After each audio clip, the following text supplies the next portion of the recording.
Sempet itu saya bawa beberapa hari, saya bawa terus begitu nyampe di Bogor, karena saya masih ingat saya nyebutnya di mana, si batu akik ini tahu-tahu hilang.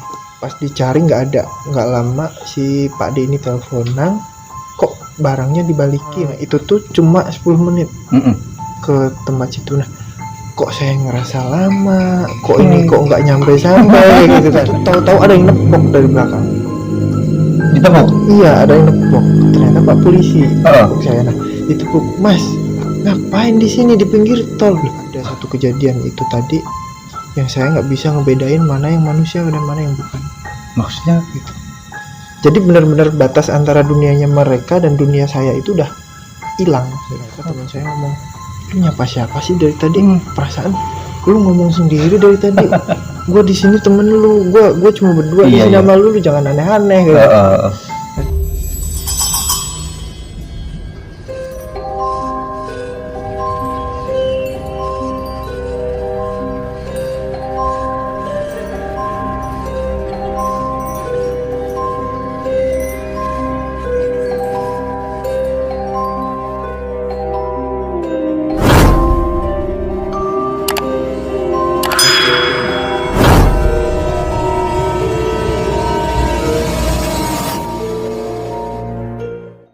Assalamualaikum warahmatullahi wabarakatuh. Selamat malam teman Misteri Malam.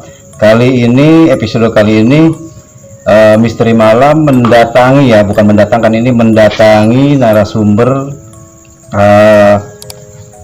yang orang katanya sering mengalami hal-hal gaib atau pernah mengalami hal-hal yang mungkin tidak semua teman-teman alami gitu. Narasumber kita kali ini yaitu Mas Fahmi ya, Mas Fahmi. Mas Fahmi ini sengaja kami datangi karena kata teman-temannya sering mengalami kejadian-kejadian aneh gitu. Oke, Mas Fahmi, kegiatan Mas Fahmi apa nih? Kalau saya sendiri ini lagi bekerja ya, tapi bekerjanya dari rumah, jadi lebih banyak kegiatannya di rumah juga. Oh iya. Oke Mas Fahmi, langsung aja mungkin Mas Fahmi ceritakan kejadian atau pengalaman yang Mas Fahmi alami gitu. Oke. Mau.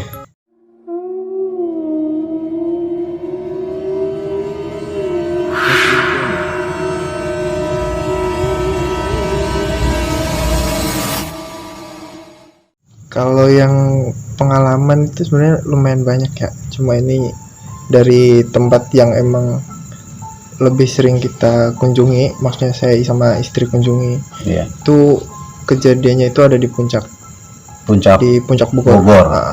Nah, pas malam itu kita berangkat dari rumah jam 9:30 malam ya?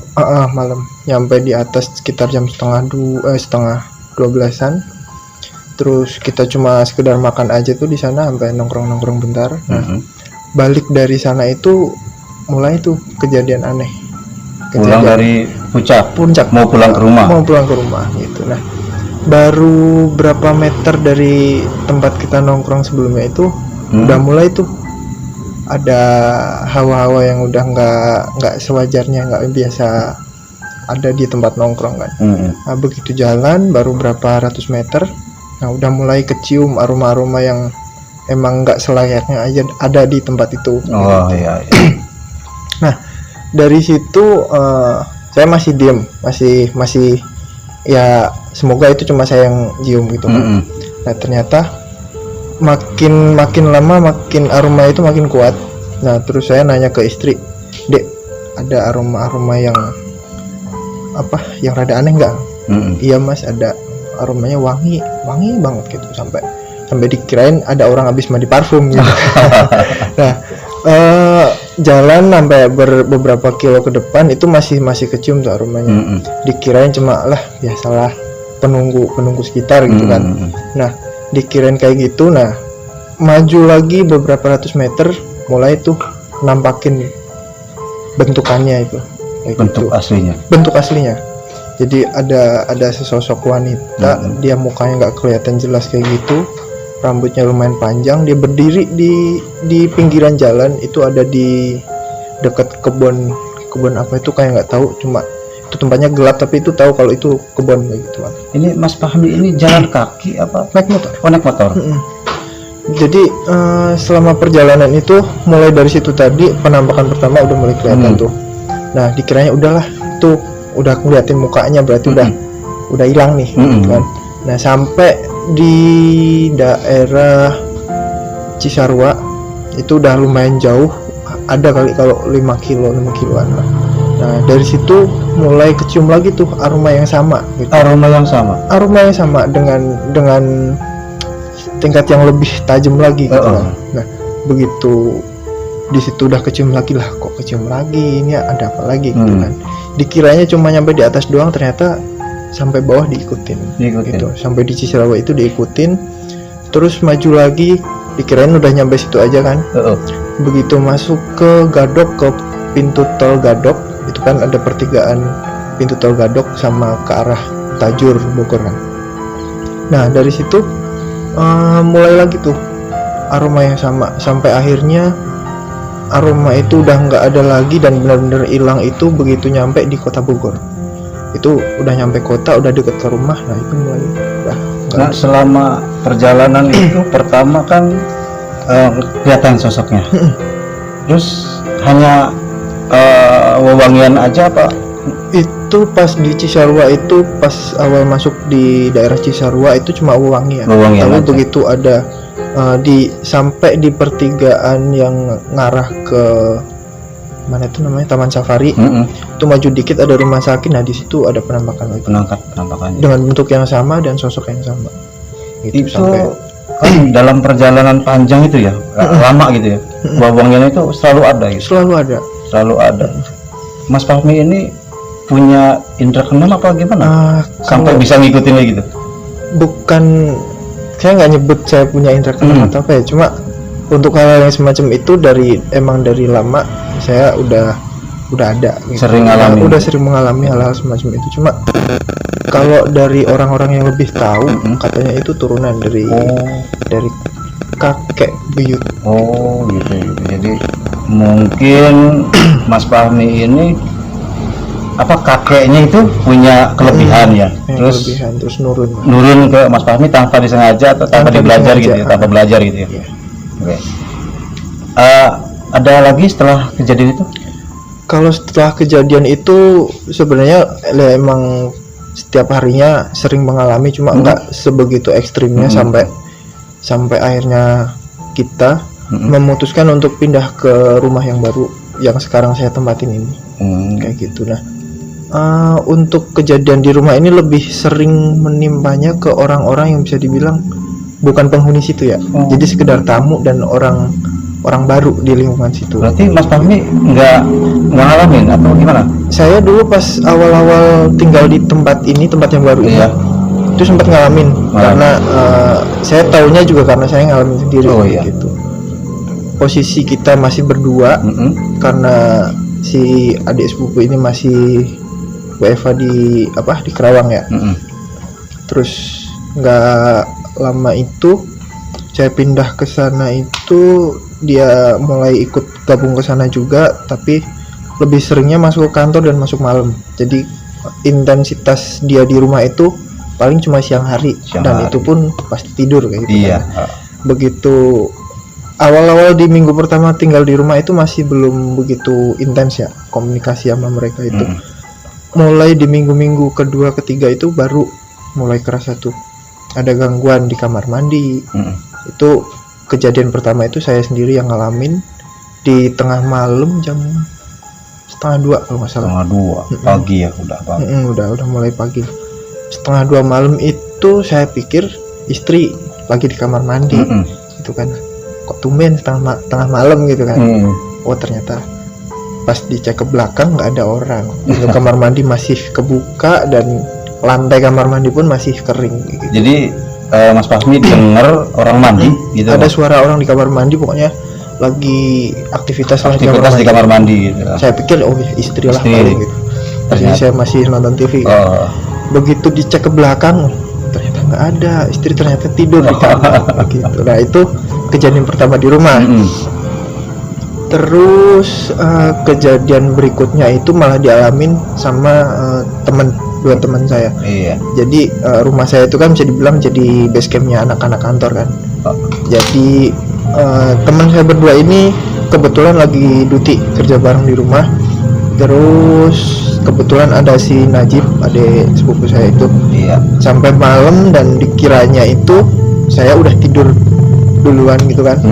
Dikiranya saya masih bangun, masih di kamar mandi, masih ada aktivitas juga di belakang. Ternyata pas dicek, ditungguin karena ini orang berdua pengen ke kamar mandi kok ini di belakang nggak selesai gitu kan. Ditungguin sampai lama dan akhirnya dicek ke belakang, ternyata nggak ada orang.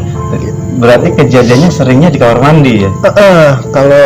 Kalau terakhir saya lihat sendiri dan mencoba buat ngobrol sama yang penunggunya di situ, emang bisa dibilang itu tempat emang rada rawan gitu, bukan seharusnya ada kamar mandi di situ. Oh gitu. Cuma ya emang karena pemilik rumah sebelumnya menghendaki hal itu ya, jadi ya lebih sering ada gesekan lah. Jadi tadinya waktu bikin rumah itu di kamar mandi itu apa tuh ya? Kalau sejarahnya sampai segitu masih belum tahu ya, karena emang jarang juga komunikasi sama pemilik rumah sebelumnya itu. Jadi ya yang tahu rumah itu udah lama kosong, jadi ke situ itu pemiliknya cuma paling nempatin sehari 2 hari dan itu pun 3-4 minggu sekali. Nggak kuat itu ya? Bukan nggak kuat karena emang orangnya bukan domisili di situ. Oh gitu. Jadi si rumah ini lebih sering kosong.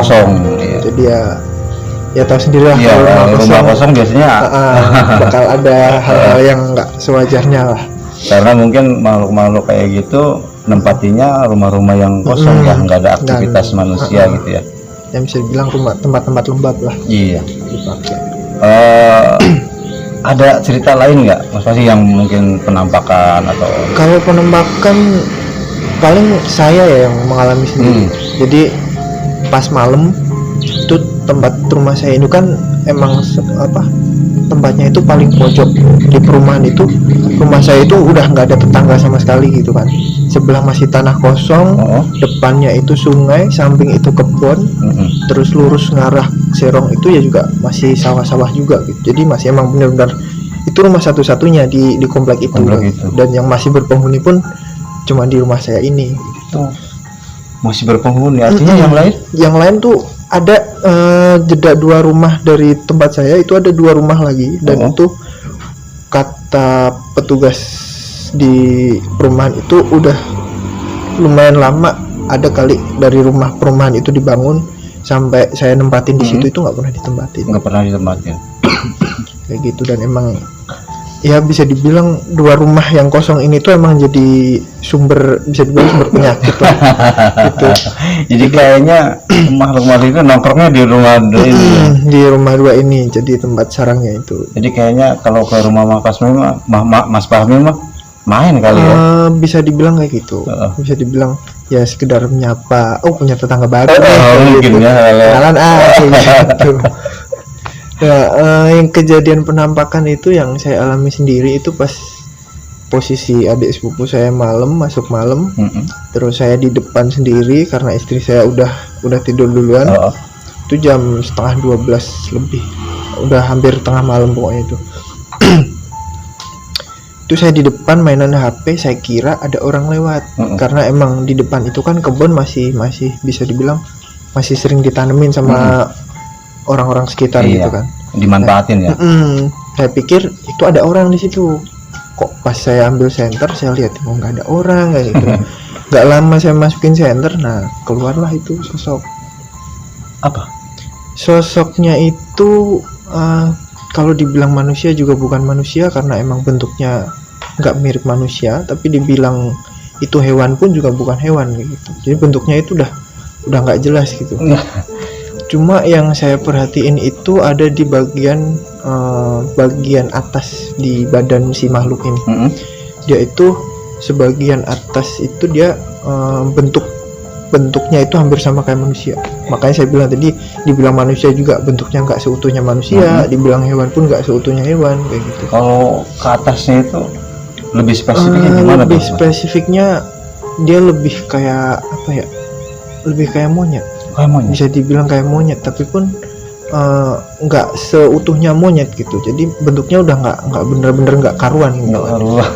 Nah di situ yang saya bikin saya kaget itu dia ngeluarin kayak apa ya, nggak tahu itu senjata buat ngusir makhluk-makhluk yang ada di situ atau gimana, cuma dia tuh tahu-tahu kayak ngeluarin semacam pusaka. Berupa bentuknya apa? Bentuknya kayak dia, yang saya lihat cuma ada cahaya merah aja. Cahaya merah, dia megang cahaya merah. Cahaya merah itu dia megang itu, terus nggak lama hilang. Udah itu satu-satunya penampakan yang saya lihat pas awal-awal itu. Bentuknya tinggi apa? Tinggi. Bawahnya itu dia nggak begitu kelihatan ya, karena emang posisi malam dan nggak ada penerangan. Saya cuma lihat itu ya karena emang dia megang merah-merah di tangannya itu, yang kelihatannya cuma separuh ke atas. Dan jadi awalnya nggak ngeluarin itu yang mana? Dia tadinya nggak bener-bener nggak kelihatan karena emang nggak ngeh kan. Saya pun nggak ngeh. Tapi begitu ambil senter, tahu-tahu dia udah ngeluarin benda ini tadi. Benda bulat apa gimana? Bentuknya cahaya. Saya pun nggak ngeh itu bentuknya apa, karena ngelihat cuma sebentar doang sekilas, terus tahu-tahu hilang. Begitupun cahaya makhluk berwarna merah gitu. Warnanya merah. Begitupun makhluk. Nah, dari kejadian itu pas di beberapa, udah lumayan lama itu, beberapa minggu kemudian ada security kan kalau malam di situ sering ada security patroli kan. Patroli ya, keliling.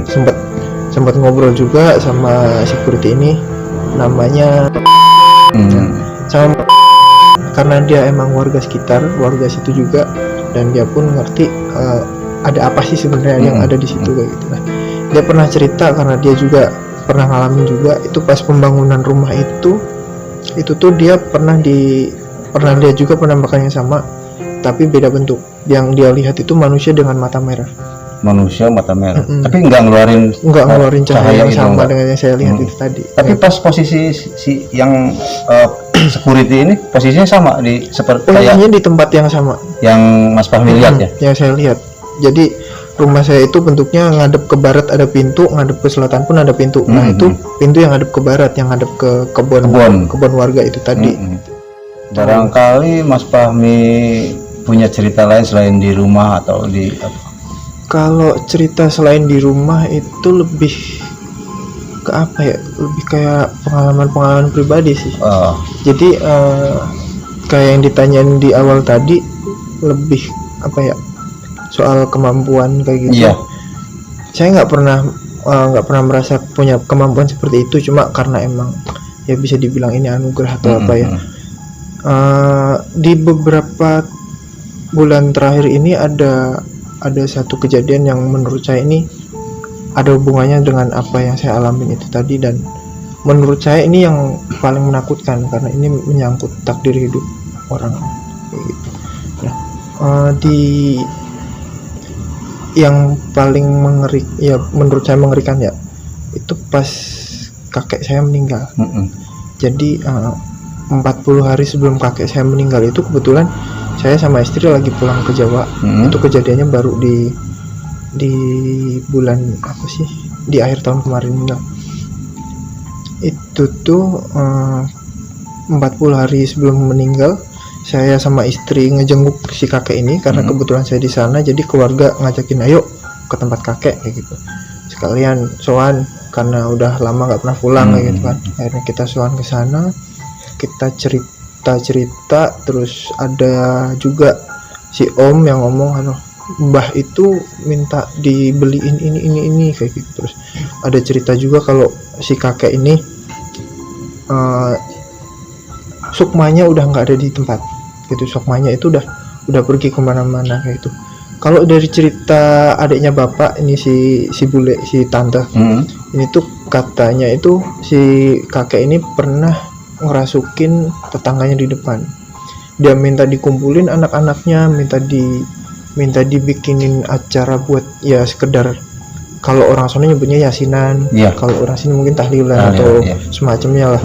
Dibikinin acara semacam kayak gitu. Terus ada pesan lagi buat anaknya yang paling tua itu minta dicariin satu pusaka milik si kakek ini yang udah lumayan lama nggak dipegang kayak gitu karena dipinjemin ke orang, dan ternyata pesan-pesan itu nggak tersampaikan gitu kan. Nah, yang 40 hari ini selesai di cerita situ kan. Nah, terus pas saya sama istri berencana untuk pulang lagi ke Bogor, karena bisa dibilang ini udah sebulan setelah itu tadi udah selesai acaranya. Udah acara itu udah selesai, terus kita mau pulang karena emang posisi saya juga harus mulai kerja masuk kantor lagi. Itu nah di situ mulai nyangkut ke kejadian yang 40 hari sebelumnya itu.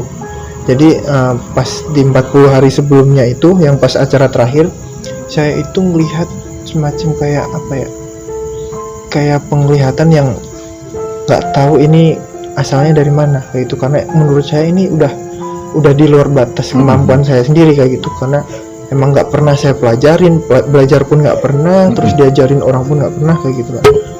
Terus di 3 hari terakhir ini tadi, yang pas saya berencana untuk pulang, itu kayak benar-benar ada firasat itu, jangan balik dulu gitu.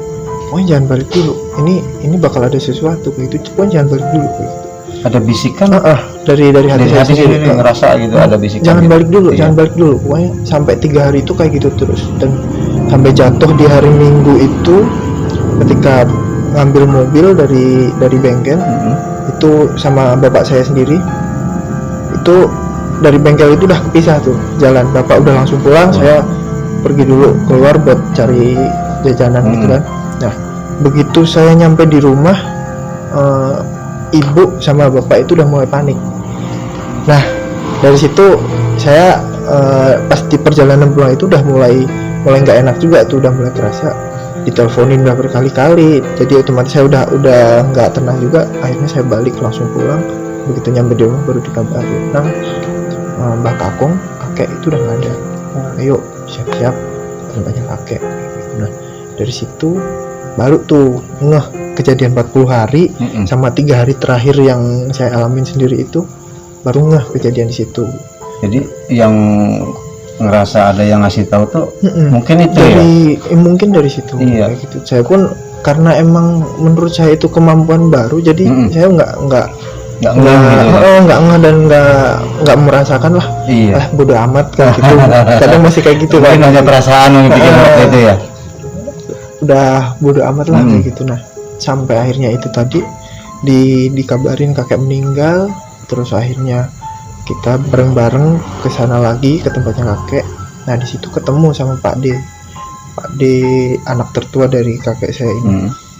Nah, dari situ Pak D ini cerita mulai belak-belakan, karena Pak D tahu mungkin dulunya pas masih sehat, si kakek ini cerita ke Pak D kalau di saya sendiri itu ada keturunan dari kakek buyut itu, karena emang kalau secara silsilah itu, kalau cerita dari Pak D itu, saya, bapak, kakek, terus ada kakek buyut, terus ada lagi itu kakek canggah atau apa, saya nggak tahu.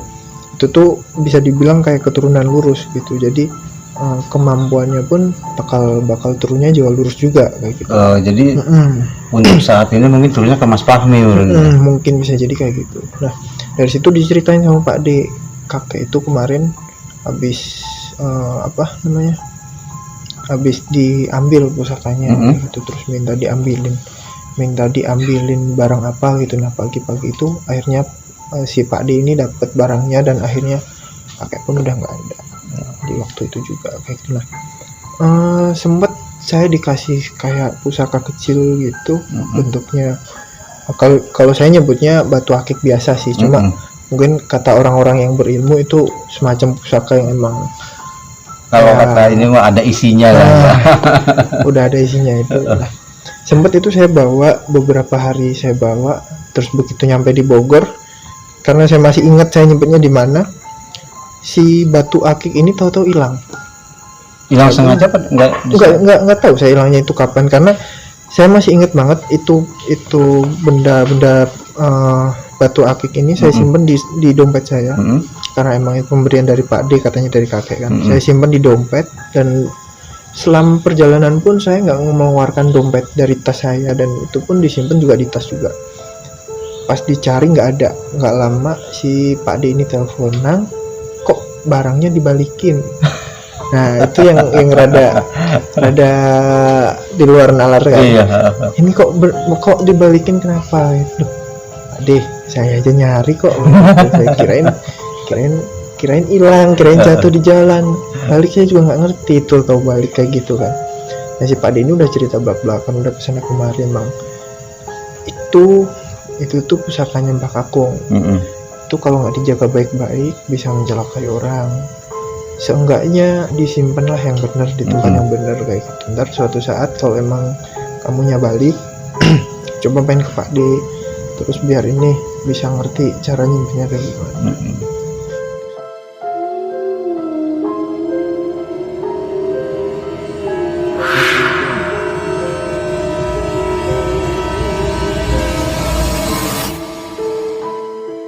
Kata Mas Fahmi kan banyaklah cerita-cerita yang ya mungkin masuknya aneh atau gaib atau mungkin ya aneh lah ya. Barangkali Di luar nalar lah. Iya, di luar nalar lah ya. Di luar nalar.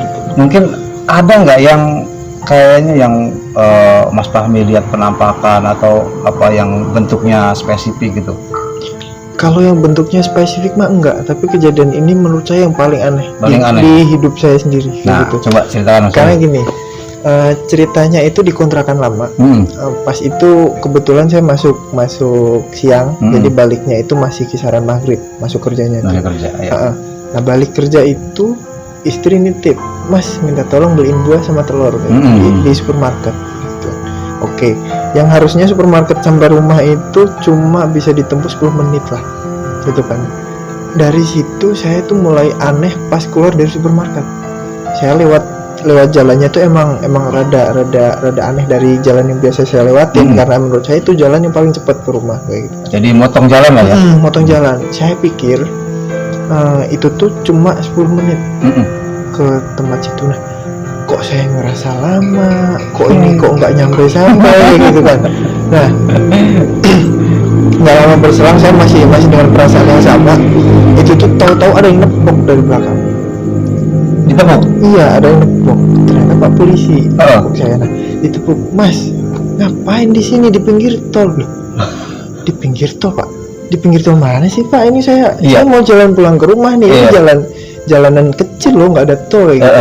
Nah pas saya lihat sekitar, kok isinya mobil, kok ini tahu-tahu motor saya udah di sini. Saya pun udah bingung duduk di atas motor kan. Dilihat polisi itu udah muka bingung, udah muka linglung kayak gitu.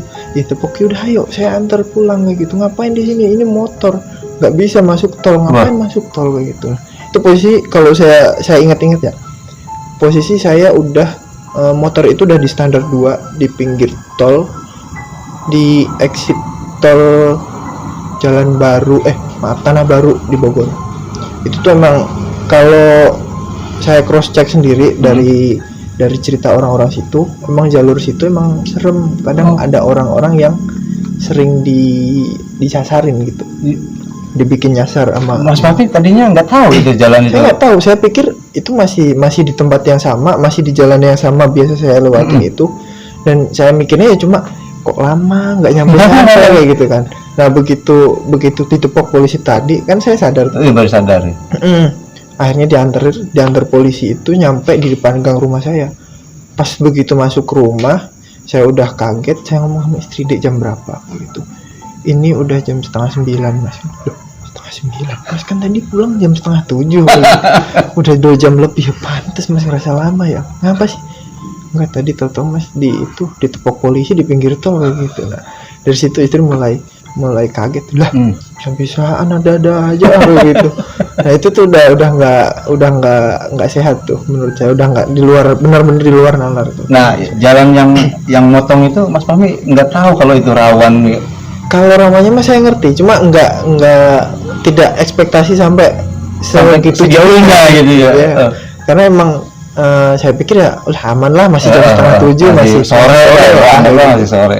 Ternyata udah nyampe di situ, udah segitu jauhnya dan segitu lamanya saya disasar. Menurut Mas Fahmi nih, jalan ke situ ke tol itu nggak sama sekali nggak tahu banyak mobil apa?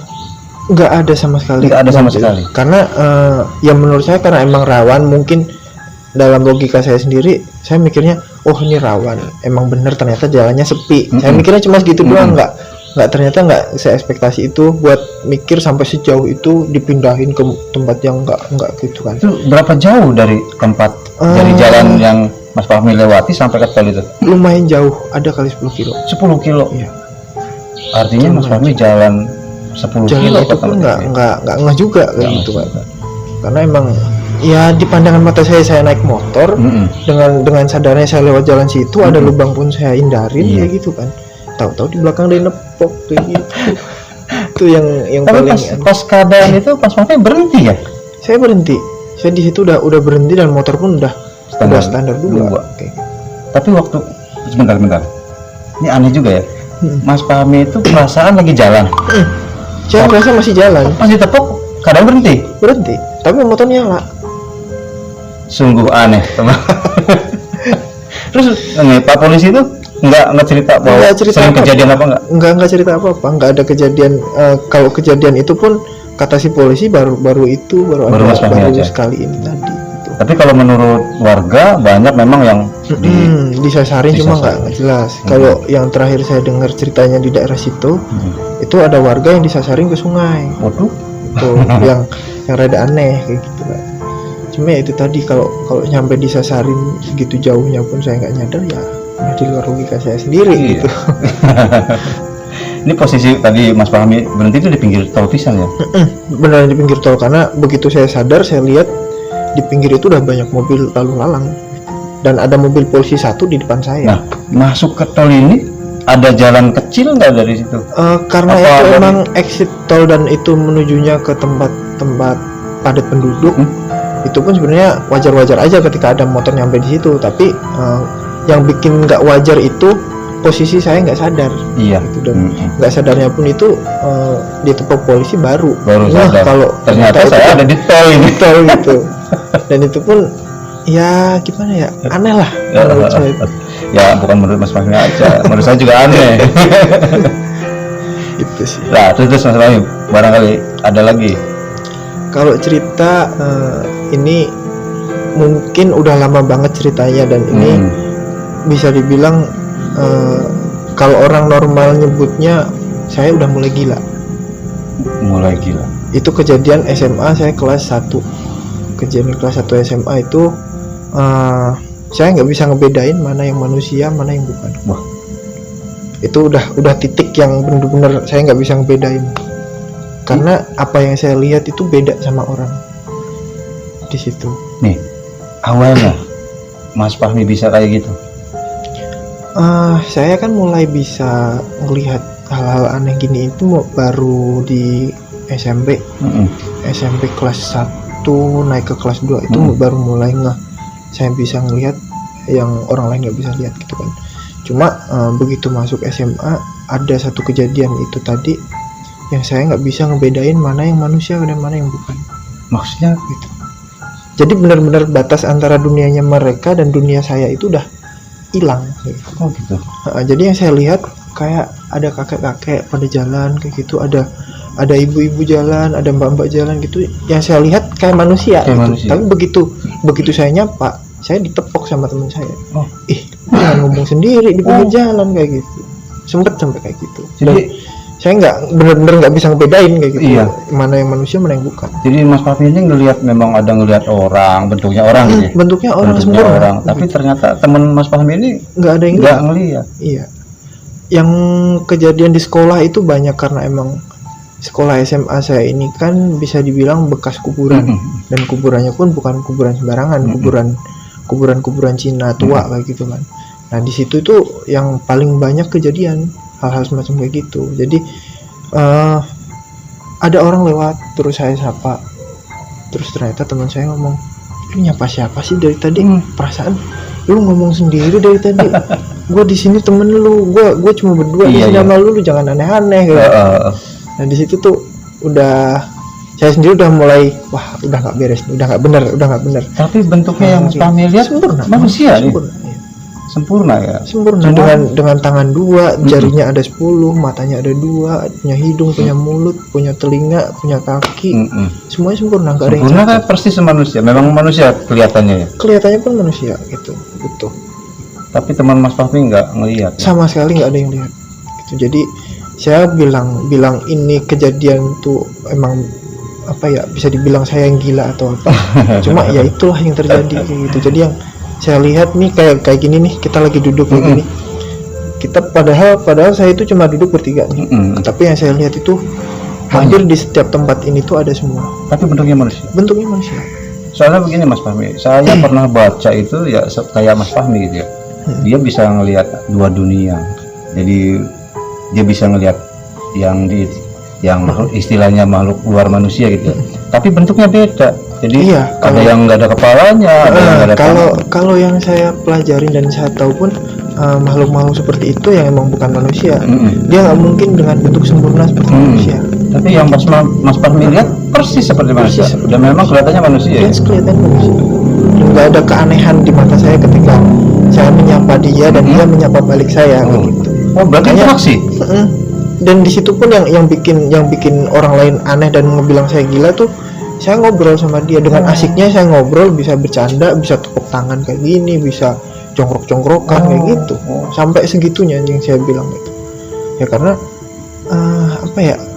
Kalau kata orang-orang yang lebih berilmu, itu ngomongnya batas antara mata duniawi dan mata batinmu itu udah nggak ada. Jadi duniamu sama dunia mereka tuh udah jadi satu. Jadi Mas Fahmi pernah konsultasi itu sama orang-orang.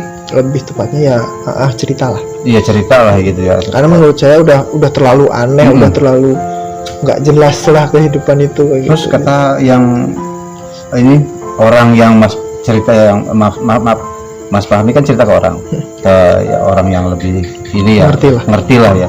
Kata beliau itu apa? Ya kata beliau itu wajar. Itu semacam kayak bisa dibilang kalau orang lagi menuntut ilmu tuh ya kayak ujiannya orang sekolah lah. Gitu. Jadi ketika lu udah bisa ngelewatin itu, insya Allah kedepannya bakal lebih baik lagi.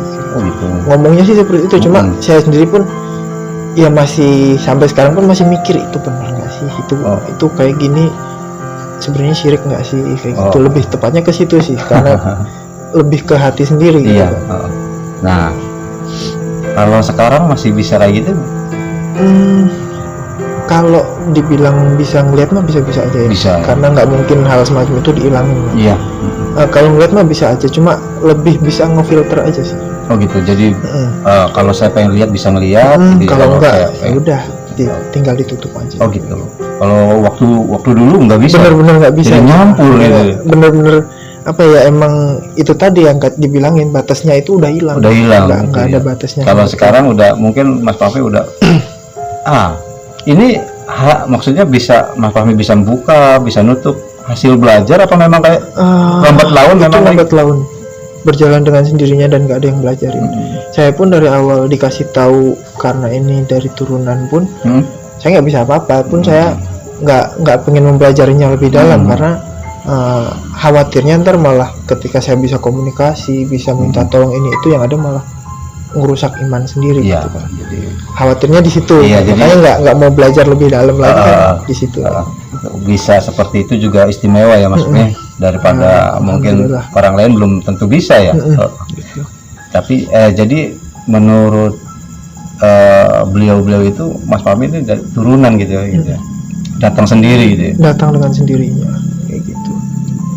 Masih ada cerita yang lain Mas Fahmi? Banyak sebenarnya kalau cerita nggak mungkin bakal diceritain sekarang juga sih, karena mungkin ada durasi juga lah ya. Gitu.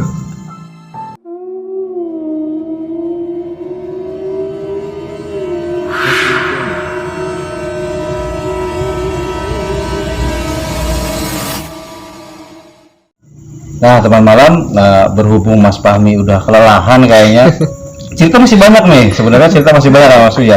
Berhubung Mas Fahmi kayaknya udah kelelahan dan udah malam juga gitu, kita sudah aja di sini ya, kasihan sama narasumber pengen istirahat mungkin. Oke, barangkali teman malam punya cerita bisa kirimkan tulisan kalian kirimkan ke email kami, atau mungkin kalau nulisnya agak lama bisa cerita lewat voice recording. Nah, bagi kalian yang ingin mencari channel kami, ketik saja Misteri Malam 2021 tanpa spasi, insya Allah nanti muncul.